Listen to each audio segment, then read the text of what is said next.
Listen, let it flow, baby. You got it. All day. I'm trying to see if Welcome, this thing's welcome gonna. to the Mark Network. You know the whole deal. Yeah, we're live. We're actually streaming right now. We're Oh, 14 we are. seconds deep. All right. Yeah. Excellent. So yeah, let's just give it a couple minutes, right? Let a Sure. few people get on. You know, we have we're live on Facebook. I'm not seeing the streaming live on the Mark Network yet. I'm waiting for that to pop up. Um, so I'm excited. I don't know about you, Matt, but Theo was talking to him in the green room was pretty excited. I I'm told pumped you to learn a lot. he's got a Yeah. lot of years of experience, and he's all about bringing people together for action and movement, and so he'll be Yeah, great. that's I want to hear his backstories. Really, I don't know that much about his history. nice. Well, I'm just still, it's no feed, no live stream on the Mark Network right now. Waiting. I think we just go with it. We record it, and I'm pretty sure. Can you see it? Are we live on Facebook? I don't have it up. Let me see. Kirk chat bar. Are we live?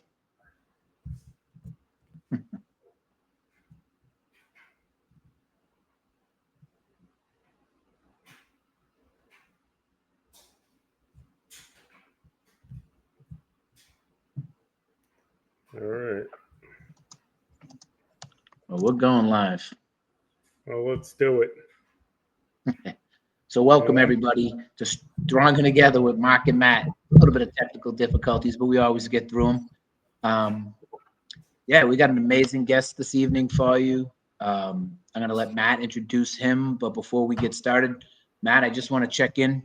Why don't you tell us a little bit real quick again about you, and vice versa. I'll do the same. Thank you.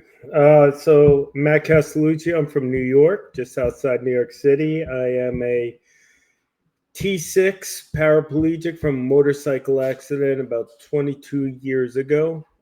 So, Mark, what about you?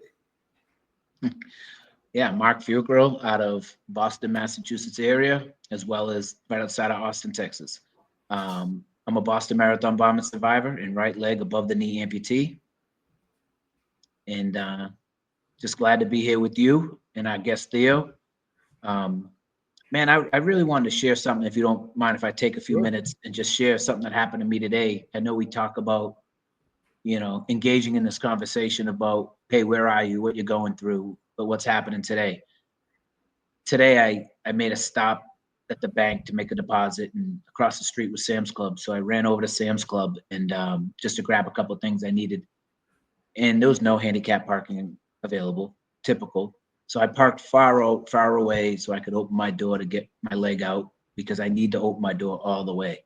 And of course, here's this woman who's getting out of her minivan with the handicap placard parked way up with me, out in the boondocks. And she pulls out a stroller, and it's a special stroller. I recognize that stroller from the Abilities Expo and the kids that I mentor, and I see her pick up her son out of the car seat, and he's probably 11. He either has CP, spina bifida, or autism, or something that's affecting his mobility. And it breaks my heart, right, to see, like, here we are way up here, which is okay, because I can do that distance occasionally. I hadn't been on my feet all day, and she had the stroller, so it's all right. But that worry when she comes back, if somebody parks next to her, she can't get the stroller there. So I wasn't going to say nothing to her. I was going to leave her be, but something said to me, like, no, tell her about the Mark Network. So I grabbed a flyer I had in the car, and I said, hey, just want to show you and share this with you. It's called the Mobility Awareness Resource Community, and it's a free downloadable app where people can engage in conversation with others going through and share resources and information. And she instantly started to, like, tear up a little. And she was like, thank you so much. I need this, and it broke my heart to tell her that, hey, we just started and we're really a small community. but I'm working on growing it. And I wish there was more people there to give you more answers and more resources. So this is my plea for help, right? Yeah. To you as viewers that are watching this live or watching this as a recording, is to promote the Marc Network, get on the Marc Network, the Mobility Awareness Resource Community free app, and share those informations and resources, because every time I tell a family about this, I do get that response. And this woman desperately looked like she needed resources and answers and help, you know. And as a community, like, find somewhere to be a part of, find something to give back your knowledge. And that's why me and Matt wanted to start this Stronger Together. Like, I never knew about NCIL. I didn't even know about it. And I've been an amputee, and my wife was born with no arms and no legs 43 years ago. And we didn't even know this organization existed, you know, and this is why I started the Marc Network. And Matt, I know you're passionate about getting the community together. And like, that woman and her son's disabilities and challenges are so similar to mine and my wife's, just to the parking, you know, and then it keeps going from there, you know. And that's why we, you know, really started the Stronger Together, to bring awareness to these amazing instruments or information and resources to our community. Because Matt, like, our last guests, right? Yeah. Like, you know, like, you were like, I didn't know about that, you know, and then I didn't know about, you know, now I don't know about Theo, you know. And this is what it's about. And it's really showing me that it's already working. It's worked with you and it's worked with me. And I'm sure it's working with others that are seeing this video. So You know, what about I you, think, Matt? What have you been up to in New York? well, I mean, I'll share, but I just want to build off what you said. You know, your story kind of echoes exactly why we're here.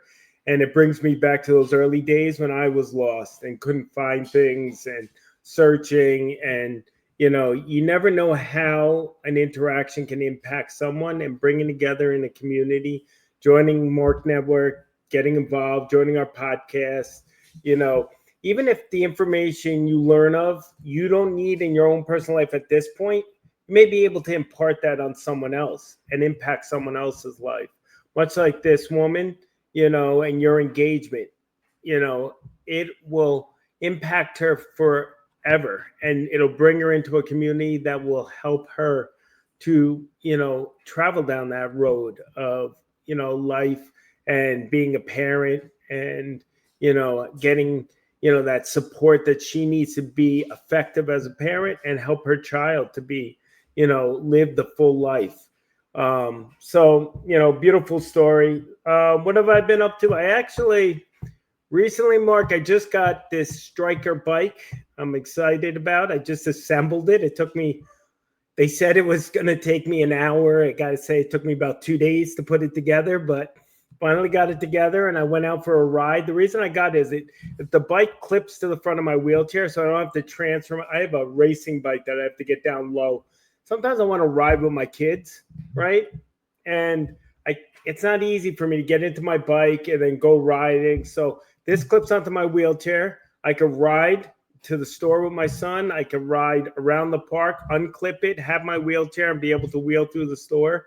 So today I did the maiden voyage down the block with my son. He was on his scooter, and we rode up and down, and it was awesome, man. It was great, easy, and I'm excited about it. So that's my big thing, because I'm gonna start to use that and get back into my training for hand cycling and everything else, and use this, you know, as a tool. Outside of that, Mark, I wanted to share one thing about upcoming.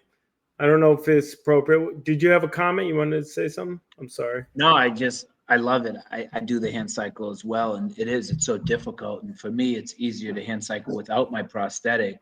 But then wait, where do I put my prosthetic? Yeah. If I go for a ride and I got to get up, use the bathroom, or go into a store, and this is like a whole nother 10 episode, right? Like, talking about which equipment works properly, right? And then we have to have all this equipment, and what does that cost? And, you know, there's a lot of different things, man. I'm happy that you have that. I've seen those are exciting. Yeah. I'm thinking I need to get one of those for me and my wife when we travel, for me, because she has her motor scooter, like her powered wheelchair. Like it's tough for me to bring 2 powered wheelchairs, right? Like, Oh, yeah. so it'd be easier if I brought my rigid frame, snap that bike, that attachment, and I'd be able to keep up with her. Dude, it's easy to do once you got it set up right. And I got to do a shout out to Kelly Brush Foundation grant. They enabled me to be able to afford the bike, and Rolling Through Paradise provided me with the actual bike and helped place the order for me. So it took a couple of months, but I finally got it. I'm excited. So Great. one of the other things I wanted to share that's upcoming that is an exciting. So the Roll on Capitol Hill, United Spinal hosts the Roll on Capitol Hill in Washington, D.C. It's an opportunity that brings together some of our members to meet with their congressional leaders and discuss key issues that we're facing as a disability community with their congressional leaders or representative of their cabinet. And it's very impactful. It's a 3-day event, June 22nd through the 25th. Great. I think, registration might be closed at this point, might not, but, check it out. You can go to our website, learn more about it under the advocacy tab at unitedspinal.org. But great event. And that kind of leads us to our speaker tonight, because it's all along lines of advocacy and support. Mark, Theo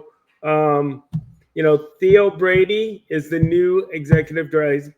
He's been in the position a little bit now, but he's the new executive director of the National Council for Independent Living. I want to welcome Theo to our podcast, and I'm excited to learn more about Theo and also about Centers for Independent Living and the independent living movement in general. Theo, welcome. Oh, thank you for inviting me, Matt and Mark. I appreciate you all inviting me, and I'm sitting here listening to your introduction and the story you were sharing, Mark. And one of the things I have found this to be true, and I'm going on 45 years post spinal cord injury. And one of the things I found to be true is most people don't know the available resources that are out there, right? And they don't take advantage of the resources that are out there. And so it's a brave move for you to approach somebody and talk to them, because people don't tend to do that. But that's another interview. But the key thing here is there's power through knowledge. And that is very important. If you are informed and educated about the available resources out there for you or your child, there's power in that. I just want to say that. Theo, there's also power in numbers, right? And that's where Stronger Together really came from in my mind, of where I created the idea. Because Theo, you're going to agree with me. I know you are, just from talking to you out back in the green room. We have been separated by our disabilities, right? Amputees, spinal cord injuries, MS, Parkinson's, CP, blind, limb difference. You can go on for hours and days. Yes, sir. And as those numbers were weak, as we roll on Capitol Hill, if we all came together, those numbers are so big they can't deny us. Oh my goodness. But we're not coming together. We're not. And that's where Stronger Together, because what I utilize for services are the same services Matt and the same services you utilize. So why would we be any different, right? We're people facing challenges. That's it. Yeah. There's no difference. We're all the same. I learned that years ago from someone you all may or may not know, but Ed Roberts. He's often called the father of independent living, and he shared with me that what he goes through, others are going through, and so I often use that as an indicator of what I need to advocate for. Right? If I'm fighting for something, sure enough, another person with a disability is fighting for the same thing. They're going through the same thing. And so I always use that as a gauge to determine what direction I go when I do advocacy. Speaking about Ed Roberts, could you share a little bit about what they did in Berkeley and what led to this independent living movement? Yeah. Back in the 60s, and this is where it all started. Back in the 60s, Ed Roberts, he wanted to go to the University of Berkeley. and they refused him interest. Right, he couldn't go in, because, as they put it, he was too severely disabled. Right, and he wouldn't go for that. Him and his mom wouldn't go for that, and they fought it, and they got into it. They put him on a medical wing, of course, but he was there, right? And while he was there, he formed what they call the rolling quads, quadriplegic, right? And it was a bunch of people with spinal cord injuries that they formed a group and called them rolling quads, and they went about trying to change a world that was not designed for them. And so that's where it kicked off. And as they formed that group, they then went on and wrote a federal application and started a Center for Independent Living. And that particular model now has transformed into, there's over 403 centers for independent living and 300 and something branch offices across the United States. It's one of the best kept secret, and I'm not going to say best, well kept secret, because it's sad that it is such a secret, but we are the only country in the nation that is served by a Center for Independent Living, and every geographical area has a Center for Independent Living in it. And the importance of that, and this is the key, that Centers for Independent Living are made up by a majority of people with disabilities, have lived experience, right? And learn how to live independently and are willing to share all that information. But not only the staff must be a majority of people with disabilities, but the board of directors must be a majority of people with diverse disabilities. So these are people who have lived experience and are there to assist others in regard to how they navigate what I call a maze of confusion. Yeah. Right. And So go ahead. it is. No, I agree with the maze of confusion. And this is where I'm trying to play like a devil's advocate in a sense, right? There are so many across our country. And literally Matt is the first person that mentioned them to me. Mm-hmm. Right. So we talked earlier about promotions, right? In marketing. And unfortunately, the marketing budget can't be bigger than the servicing budget, right? So you can't, because any money you spend on marketing takes away from your services you provide, right? So there's this balance that is so difficult to maintain. And that's where I feel we're creating the Marc Network. I'm a promoter. That's by nature for me. And when you said, "Oh, Marc, that's amazing," you went and approached that lady, because most people won't. I'm not doing it for me. I'm doing it for her. I'm doing it for somebody she's going to help. And you made that comment, right? Like when you were advocacy, you knew you were fighting for somebody else. And I love that. Like I can just tell by the energy, even through a computer screen, who you are.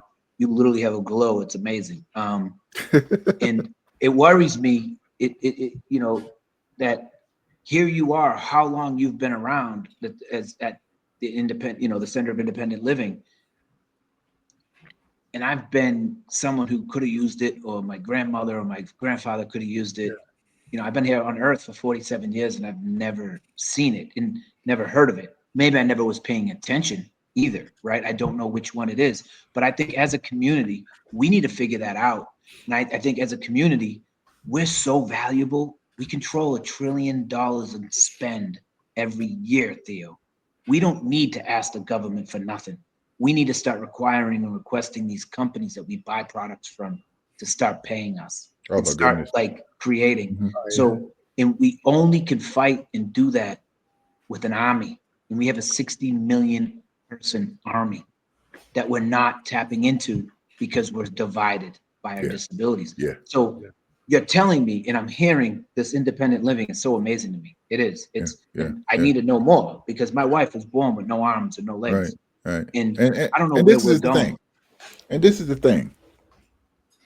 And why it's so important, Matt, is that everybody is aging into limitations. Yeah. Right. It's not a matter of if, it's a matter of when. We're only able-bodied for so long. Right. It's a temporary thing, right?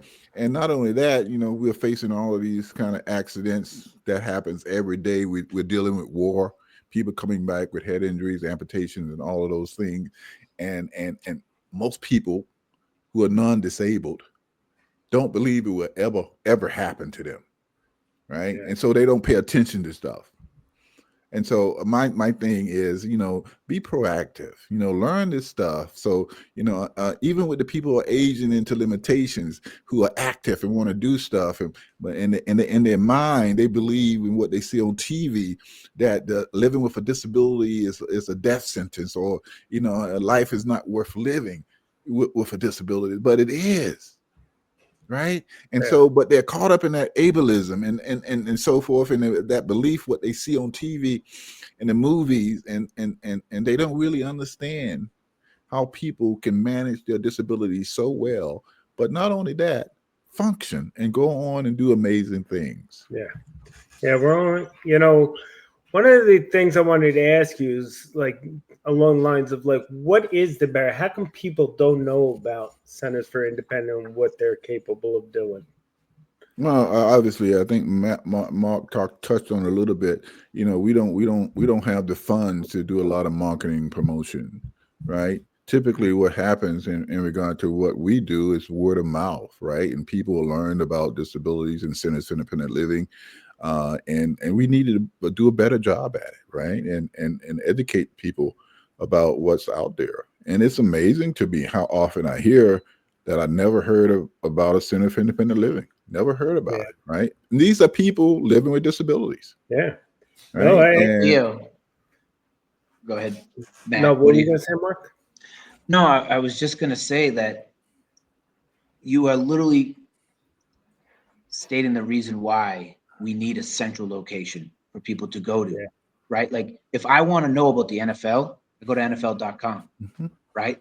If I want, and then it tells you about all the NFL, like in different teams and different stuff. And, there's so many places if you want to learn, you go to, right? We as a community, like we have to try to find the Center of Independent Living. We have to find United Spinal. We have to find, there's no one place that when you get that diagnosis or you get that injury, right? To go to and open up in the palm of your hands to see what you just said, to show people that they can live full lives. The Marc Network is a central place. That's why I created this. And it's tiny right now. And I need the community, and we need people in all foundations and organizations to filter into one location. So the day my dad gets diagnosed with Parkinson's, or my son is born with MS or CP, or my son, happens to get hurt and lose a leg, that I can open up the phone and go to one location and go, look at these possibilities that are available to my son. Theo, I don't know if you know who I am. I got blown up at 35 years old at the marathon and woke up in a hospital room fighting for my life. I didn't know that. My right leg through the knee, above the knee, is gone. And my left leg was a salvage limb that I couldn't weight bear on for over really 3.5 years. I was able to stand up for a little while with these different braces that didn't work, but the pain was so substantial. I did 3.5 years in and out of hospitals, right? But when I woke up in that hospital bed, I had no idea what my life was going to look like.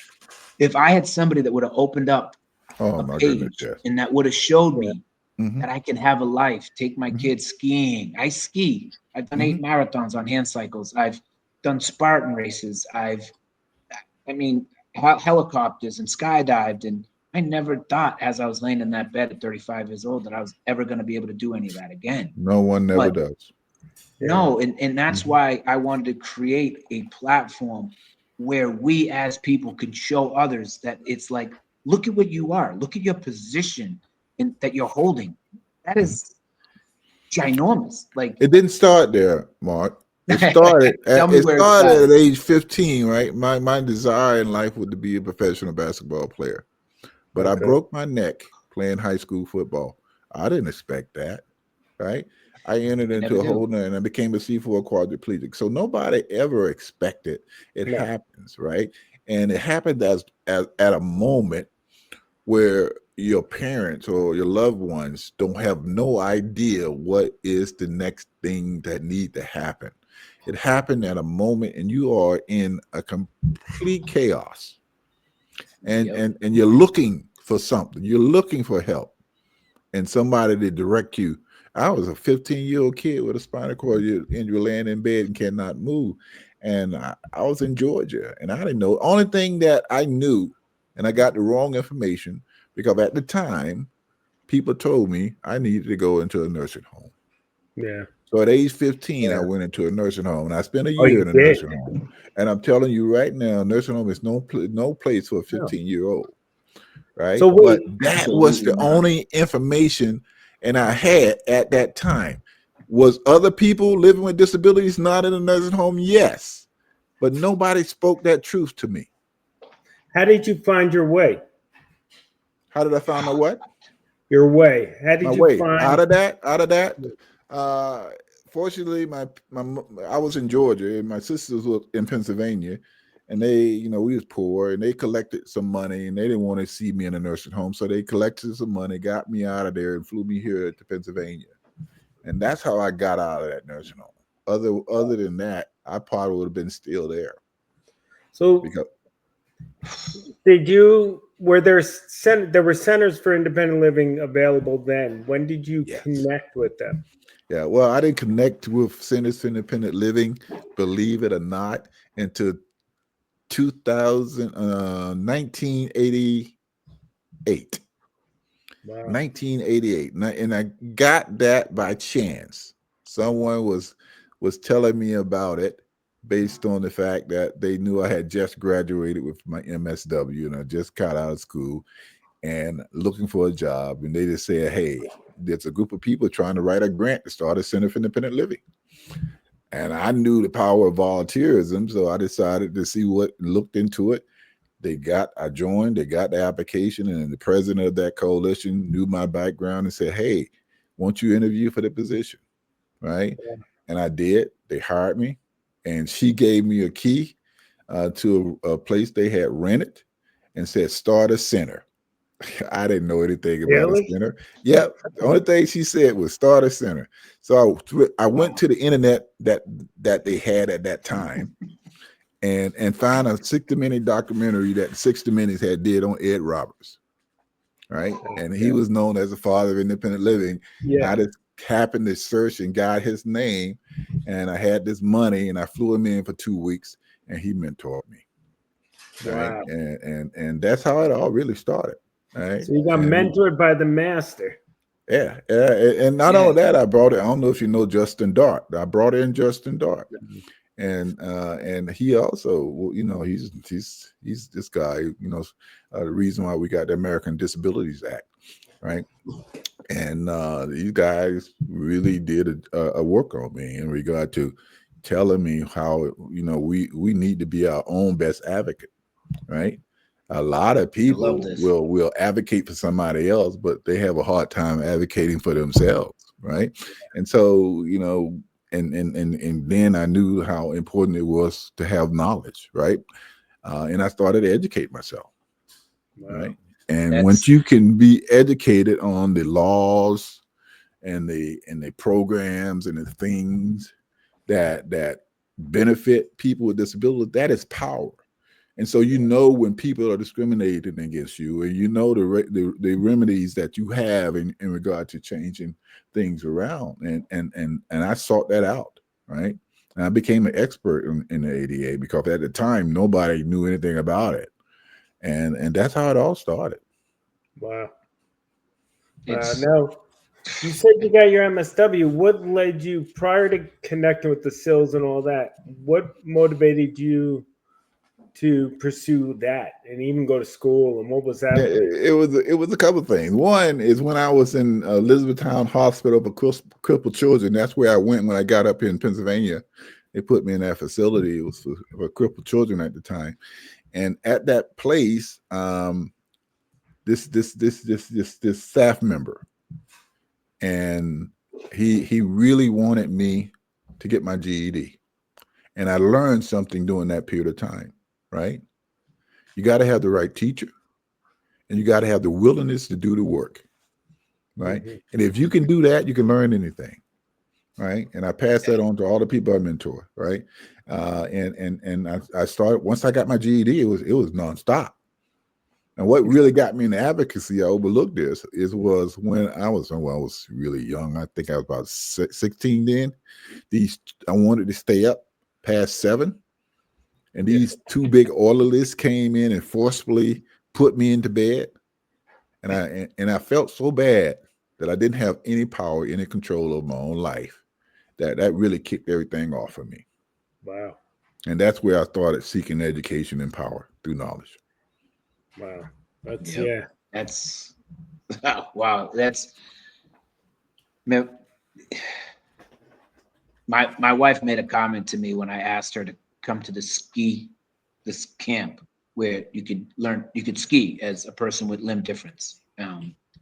And she said, I don't think I'm interested because you're in this dorm style with other people on bunk beds.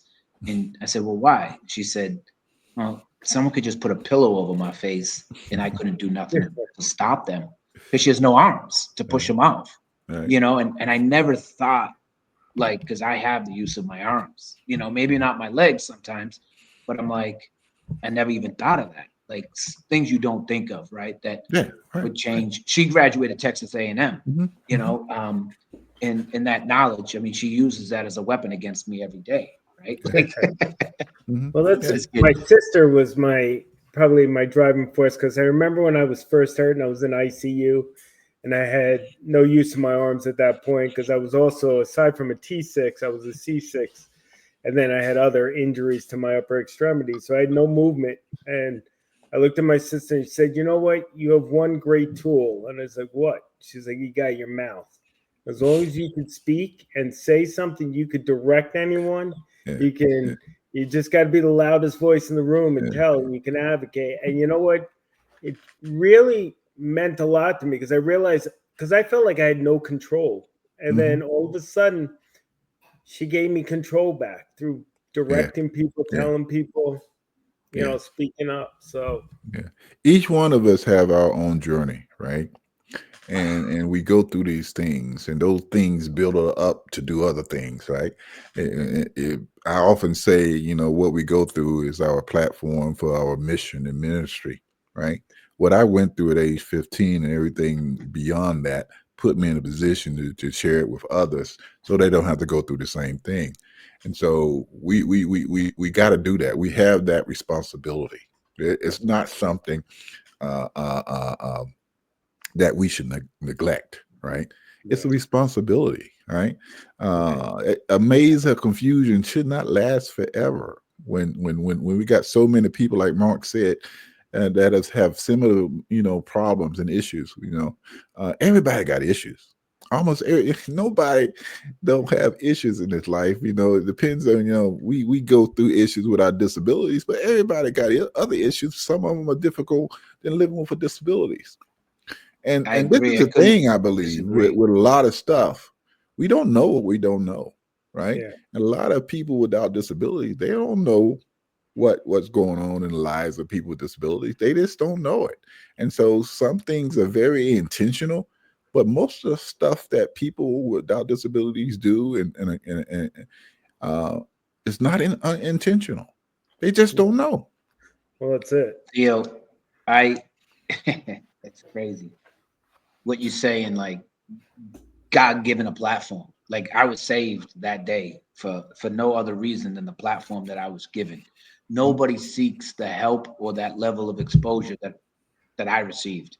You breaking your neck at 15 years old, you didn't have ESPN knocking on your door, wanting to do an E60 on you. You didn't have, I did, because I survived the Boston Marathon bombing. Like, you know, he gave me that gift in a sense to survive. And I don't want to be here. And I didn't, and I wasn't here for 11 years. I didn't want to be this face. I didn't want to be hosting a Stronger Together podcast. And I told everybody what we should do, what you should do. And, you know, finally, my wife, I turned to her and I said, I can't keep going on every day knowing that I can change this for people. I know how to do it. And I know I can assemble a team to do this, like business men and women. Right. And I said to her, I said, well, what do you think, babe? Like, if I go, it's 100%. It's all out. It's every day. It's 24 hours a day, 7 days a week, late times, phone calls. And she said, if that's what you think God has for you to do, do it. And I Yes, said, sir. I know it is. Yes, sir. So we pursued this, and now this is where I am. Here I am. Mhm. I'm not. This isn't what I thought I'd be doing. This isn't what I wanted to be doing. But this is what I know I have to be doing. You gotta do it. You gotta do it. I say this a lot, Matt and Mark, and people don't understand why I say it when I say it, right? But those who have a lot are obligated to give a lot, right? I'm not. I don't have a lot of money, and I'm not talking about money. No, what I'm talking knowledge, about information, is the knowledge experience. and how to do things and learning from your mistakes. Man, I have made so many mistakes in my life, it's ridiculous. Yeah. Right. Me too. But each time I pause, and this is the thing that most people don't do. I pause and I evaluate it and say, hey, what can I learn from it? Yeah. And if Every people day. can do that more, it's amazing how quickly your life can be elevated. You know what? I felt like when I got hurt, like I was 26 when I got hurt. So I was working as an accountant. I had a path. And all of a sudden, this disruption happened.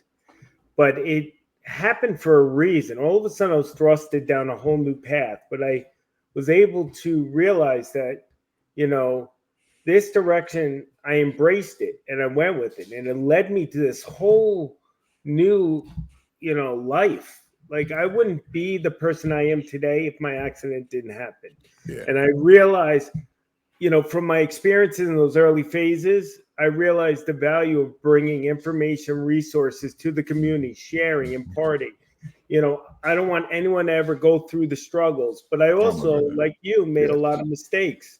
And those mistakes, I learned from those mistakes, and I want to impart that knowledge onto to others. You know, and that's, I mean, I went down the path. I worked in a rehab for 15 years, so I want to learn that aspect. I wanted to learn all aspects of disability services because people I didn't know. I want to learn for myself. What you don't know, you don't know. Much like you said, my family didn't know what life like a spinal cord injury was. We were thrusted into this, all of us were, and we learned along the way. You can either close your ears and your eyes to what's out there, or you can open them up and see the whole big picture and the whole new world and embrace it. One of the things I wanted to ask you with the SILs, what are like some of the services that a SIL provides? Centers for Independent Living provide basically, you already know, I told you, they're made up, staffed by a majority of people with disabilities and controlled by the board of directors by a majority of people with disabilities. But bottom line is, it's a federal mandate for all centers to provide 5 core services, right? Independent living, teaching people how to live independently in the community. And I like to add something to that when I always say that. It's one thing to live independent in the community, but it's another thing to live well independently in community. So it's 2 different things, but we can get into that in another interview. But 5 core services: independent living skills training, peer counseling, service coordination, advocacy, right? And there's been 2 things been added to that in regard to the federal mandate, which is nursing home transitioning and transitioning from high school to work. So we are mandated to provide those. You know, a lot of young people coming out of school where everything is taken care of under law, but then once they get out and come home, everything is dropped. And what do they do? What do their parents do? They don't understand that. They don't know how to make that next step. And so that's one of the things that we also do. I love when you said peer counseling, right? I think that's such an understated and unutilized resource for people without challenges. It's support, right? You might not even think you need support or help, and until you hear something or see something or get educated on something, and you're like, wow, I didn't even know that. So I guess I did need help, right? Like here I am, I know everything, but I didn't know about you. Like, I don't know nothing. And that's like the biggest reflection of me is like, I know nothing. I know what I know, and that's all I know. And I don't know anything else. But the peer counseling, I feel like a lot of people that are watching this and see this video is what I always recommend is find people Mhm. in your community, Mhm. right? You don't have to like every person in a wheelchair because you're in a wheelchair. You don't have to get along with every amputee because you're an amputee. Like, but find a group, find something to, Yeah. because Yeah. you're gonna find something that you didn't know existed. Yeah. Yeah. Yeah. That is gonna change your life. You said something profound there, and one is that every person with disability often just like people without disabilities, right? And people that think that people with disabilities are the same, they're not, right? And we got, all of us got issues, and some people do believe though that a person with disability can't get angry or mad or all kind. We go through the gamut of things, and just because we have a disability don't mean we're not human. And so, but that's very important to know about peer mentoring, people with similar disabilities helping other people, right? And this is the thing I have learned. I don't, when I mentor, I don't go to a person who have just become a newly spinal cord injury people, because they're going through stuff. I know what I did when I laid up in that bed. I was going through stuff. Ain't nobody was going to tell me nothing. And so it takes a moment. And when that moment occurs, that is when they need somebody. Yeah. Right. Yep. Timing's everything with peer mentoring, right? Catching them when they, I mean, one of the most impactful experience I had was, through peer mentoring, engaging someone who knew the right time to hit me up, because up until that point I wasn't. Yep. Yeah, you got to be ready. Yeah, hit me with the right thing, and didn't jam things down my throat, just met me where I was at, kind of. What do you need? And then all of a sudden it evolved into a whole experience of imparting knowledge. And I was able to turn to him when I was ready with those questions. And, it made such a huge difference in my life and helped me to embrace, the disability and everything. Yeah. It's amazing how, a bit of knowledge can help you do a lot of stuff. Right. And I wish someone would have came to me when I was, I didn't really get going to about 28 years old. Wow. Right. I internalized ableism. Right. And I believed I was the problem and not society. And it was my responsibility to adjust to society, not society responsibility to remove barriers and attitude. But can you imagine what I would have did if I would have got that early on? Yeah. 13 right. Somebody would approach me early on. Right. Oh man. And I didn't. Right. I stumbled into it. Yeah. Theo, what you said right there about like I'm the problem, but now society needs to adjust to me. I think we need to find a balance in the middle, right? To say, I don't want society to adjust to me. I'm not the problem either. But what I'm going to do is I'm not going to rely on society to change. I'm going to change it. Yeah. I'm going to build it. As a community, we're going to build forth. Like, I really believe, and I know in my heart, like I know our community is big enough, strong enough, and smart enough to build our own parallel world against normal everyday society that is a block of road. But again, yes, we have to travel into different cities, different states, different places. I get that. But when we become so big, because we are big, we're that big. We're 1.8 billion people affected globally, 13 trillion in spend. Like, we're not talking, we're talking a powerful lion of a voice that we have. Yeah. And we're just not, we're not finding our center where we all are. Like, no, yeah, we got to have common ground. We got to speak in a unified collective voice, and we're so far away from that, right? And you talked about it early. Everybody have these silos that they operate in, but if we ever can figure that out, and use that collective power, it'd be amazing. It's amazing what things can happen when we do that. And just get you some clarification. What I mean by society understanding and redesign and stuff. I was in a place where I was okay with being carried, right, lifted up. I figured I had to do that, but I didn't. Right? They can move, put in ramps and elevators and so forth, and so we need to be able to demand those things, and it's not that No, we not can. that Yeah. underwhelming for society to hold that responsibility and remove physical barriers. And I say this a lot. In my lifetime, I have seen most of the physical barriers removed. What I won't see in my lifetime is attitudinal barriers. And reason why I say that is because when people develop their worldview of things and people, right, it comes with a long time of being conditioned to believe a certain way, right? And it's going to take a while to change that, because a worldview is developed based on passing information from generation to generation. Worldviews are developed by social media, right? And things that you believe to be true, movies, misconceptions, and all that kind of stuff. And once that worldview is developed, it's very hard to change, because most people don't believe their worldview could be wrong or flawed, right? Yeah. And so a lot of people have a particular worldview about living with a disability because they get it from somewhere. And it takes a long time to develop that, and it's going to take a minute to unlearn it. And Yeah. some you'll that's never why ableism, unteach You it. know, that's why I say ableism is our greatest challenge, right? Yeah, And I in mean, regard to changing people's attitudes.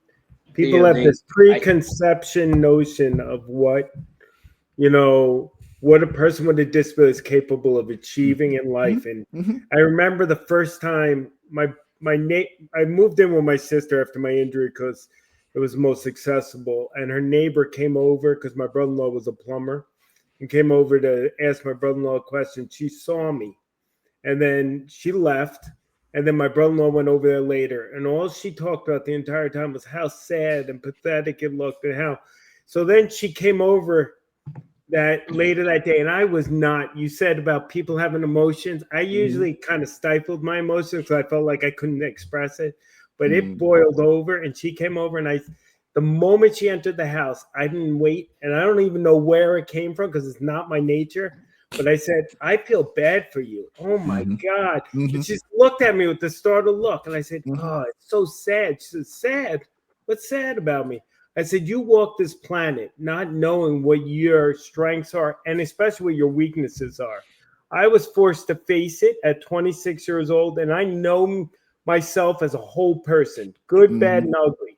I said, you walk this earth judging others, not realizing that you looked at a person and saw a broken person, and I'm actually more complete than you ever will be until you have to face something like I face.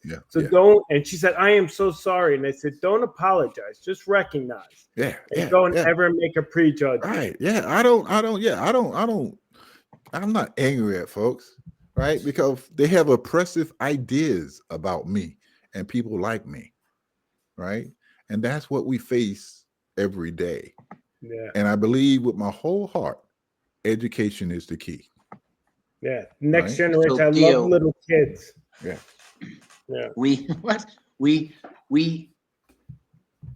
The Marc Network is a public benefit corporation. So we, by federal government we need to provide a benefit back to the community. And to me, it's education, right? As well as the financial obligation we will give back to the community as a B Corp. So I agree. And it drives me nuts, Theo, that you'll get, like, you can walk into Target, which I don't walk in, I roll into, because too much walking around Target. So I'm in my wheelchair, I buzz in, and the first thing I always see is one of those signs, because the Target I go to has a Starbucks. It's like drink of the day. Well, why doesn't it have like a sign that says, if you're not disabled, don't park in handicap parking, right? Or if you have a service dog, you should ignore the dog like he's not here. Like, don't talk to any dogs in this place. Like, don't interrupt that service animal, right? Like, educate, inform, and educate. Yeah. But when our community gets big enough, we can start educating those corporations about stuff that they can do. Walmart has a greeter. Like, when you come in with your service animal, that greeter should make an announcement and say, hey, we have a service dog in Walmart, and we would appreciate it if you would just treat that dog like he is not there. Do not talk to that dog. Don't have your kid pet that dog. Don't bark at that dog. And some people with disabilities like, oh, no, I don't need somebody saying that. Like, no, but some people with disabilities do need people to speak up. Like my wife, we were in service dog training with our dog, $10,000 deep already. and people were barking while we were training. And the instructor looked at him and said, you know, you're interrupting a medical device, opening yourself to legal liability. Like, whoa, what? Like, yeah, you don't bark at this dog. Like, we're teaching and training this dog. But I have a service dog that people will just start patting, like when I'm shopping and I have my back towards, and I'm like, how do you know my dog don't bite? Like, how do you know what my dog's doing? Like, why are you just patting my dog? My dog, and then they're like, what's your dog's name? I'm like, if I say his name, it's associated with movement. So if I don't move, like, I'm educating people. But like, as a society, we need to educate people. As people, we Nickel puts out a Did You Know every other week. And that Did You Know is about simple stuff like that. Yeah. We don't overwhelm we need to get people. that in corporations. We point out one thing that people need to know, right? Yeah. And we just continue to put out that, just like that, what you just said about service animals. That might be my next. That might be my next one. Well, listen, guys. Oh wait, one more real quick. We're coming up on the 8:30 mark, and I wanted to give Theo an opportunity to share any upcoming things with Nickel and a little, Capitol Hill. bit. All right. Yeah, thank you. We have a 2025 annual conference. We do it every year. The theme this year is Level Up, building tomorrow together, speaking to what Mark said about coming together, right? We got to do that. And so it takes place July 21st through the 24th, and in celebration very close to the American Disability Act. And so we do it there. And I encourage people to look it up at ncil.org. The information, I think, is being posted. So if you can come out, please come out. Excellent. And one of the things, I see some of the comments, one of the things that was shared, Steve Lieberman was sharing that regarding the parking issue, Mark, we have a whole roadmap that we just developed. Our advocacy team, created a whole parking guide. It's available on our site. You can download it, and our advocacy team is available to support anyone with any kind of. We work very closely with Nickel. We meet with some of your team members once a month, and we're trying to bridge that gap because we want to strengthen that. Theo, I want to thank you for sharing. I think we need to have you back to continue this conversation because there's such a deeper dive into all this, and I want to learn more about you personally. I hear your son plays basketball in college. Yeah. Is that correct? Yeah, he's out of college, but he plays semi-professional. Oh, awesome! Awesome. Can I end with a quote? Yeah, 100%. It's an old Jewish saying, and I believe this with all my heart. Right, and it goes like this: you are not obligated to complete the work, but neither are you free to abandon it. You are not obligated to complete the work, but neither are you free to abandon it. And that first part talks about no single person can do everything, right? And that second part emphasizes the responsibility that even though you can't do everything, you are still required to contribute your part. No matter how small it is, you still are required to do something. And I just want to end with that. That's a beautiful statement. I love that. Yeah. Theo, I hope we can have you back to continue this conversation, man. Yeah, anytime. Definitely. I mean, Theo, I just want to build with you for like a day or two, just to hear all your experiences and pick your brain for knowledge. I got this grade for a reason. I'm starting to chase you. I'm getting grade 2. Yeah. That means you got some wisdom growing up, man. You're growing. I don't know about you, Matt. You just got a little bit of wisdom. No, I got it. I shave it off. My problem is he's the like hair Yoda on top. That's my he hides it. He hides his wisdom. Okay. He hides his wisdom. That's why what I always say to everyone is I surround myself with wise people to help build me up, right? There you go. I don't want to be the smartest man in the room. You don't got to be the smartest man. You just got to have the right people around you. Right? That's you got some wisdom, Mark. Well, listen, guys. Mark, do you want to close this out? Just everybody, thank you for joining us. Thank you for watching. Check out United Spinal. Check out NCIL.org. Their upcoming events, Rolling Capitol Hill. Check out the Mark Network, free app in Apple and Google. Also, next week, we got Adam Keys. right? 2 weeks. Yeah. In 2 weeks, we've got 2 Adam weeks. Keys, triple amputee comedian. So it'll be a little bit of a different atmosphere. But Theo, thank you very much. I appreciate it.